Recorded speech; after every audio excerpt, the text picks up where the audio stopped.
ظلماي وما صارت مثل محنتي ظلماي، ولا واحد لحق لي وفزع علي، اي والله ولا واحد لحق لي وفزع علي.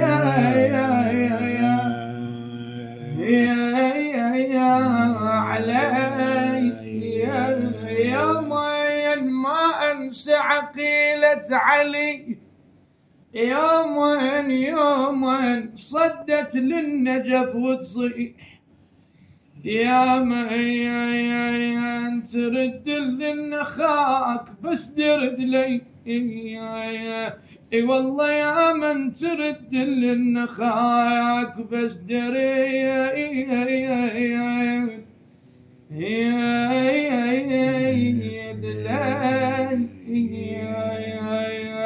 اومد آقا ابی عبدالله طبق سیره‌ای که داشتن، هر کی از بزرگوارا شهید میشد می اومدن خیمه آقا امام سجاد. پسرم علی عباس هم شهید شد، علی اکبر هم شهید شد، قاسم هم شهید شد.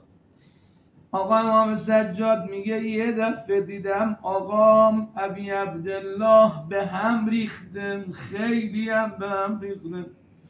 اونم اون لحظه ای بود که خبر علی اصغر آورد. گفتم بابا جان مگه علی اصغر بالاتر و عظیمتر از عباس عمو جانم بود؟ فرمودن نخیر. مگه بالاتر از علی اکبر بود؟ فرمودن نخیر. بابا پس چرا اینقدر به هم ریخته ای؟ گفتش علی جان نمیدونی خیلی دلم شکست برای علی اصغر، همین که تیر 3 شعبه به گلوش وارد شد، من الورید الورید گلوی علی اصغرم رو پاره کرد. علی اصغر از شدت درد 2 دست از انداغه خارج کرد، منو بغل کرد، گلوی منو بغل کرد، گردن منو بغل کرد. همین که دستام پر خون شد، نمیدونی این حالت خیلی منو اذیت کرد علی جان. همین که دستام پر خون شد نذاشتم جلوی دهنشو بگیره. علی اصغرم فکر کرد این آبه، شروع کرد مزمزه کردن خونو جمع کردم، پاشیدم به سمت آسمان ها. ولی جان حالا زبان عالم آقامون ابی عبدالله رو بخونم. آخر مرا شرمنده کردی، به سرم آبی نخوردی و به رویم خنده کردی، به سرم خنده کردی. آخه افزون نکن اندوه و دردم پیش دشمن، پیش دشمن. خندیدی و من گریه کردم پیش دشمن، پیش دشمن. وای از من و از هنجر تو، خودگو چه سازم با نگاه مادر تو. پسرم مادر تو چند روزی گذشت از واقع. الله اکبر. بیبی رباب الان آب خورده، شیر به سینش اومده، صدا زد عمه جان زینب بیا ببین الان شیر به سینه دارم اما علی اصغر ندارم. تو دلم مادر راز نگفته، همش میترسم پسرم سرت از نیزه بیفته.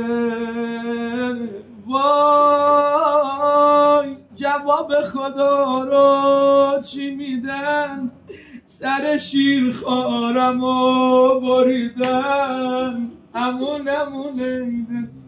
فأسأل الله الذي أكرمني بمعرفتكم ومعرفة أوليائكم، ورزقني البراءة من أعدائكم، أن يجعلني معكم في الدنيا والآخرة، وأن يثبت لي عندكم قدم صدق في الدنيا والآخرة، وأسأله أن يبلغني المقام المحمود لكم عند الله، وأن يرزقني طلب ثاركم مع إمام مهدي هدى ظاهر ناطق بالحق منكم، وأسأل الله بحقكم وبالشأن الذي لكم عنده أن يعطيني بمصابي بكم أفضل ما يعطي مصابا بمصيبته،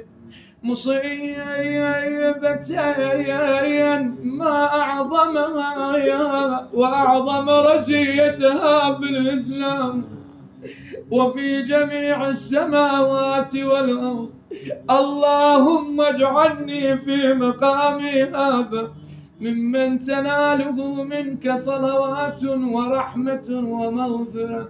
اللهم اجعل محياي محيا محمد وآل محمد، ومماتي ممات محمد وآل محمد. الله، هذا يوم تبركت به بنو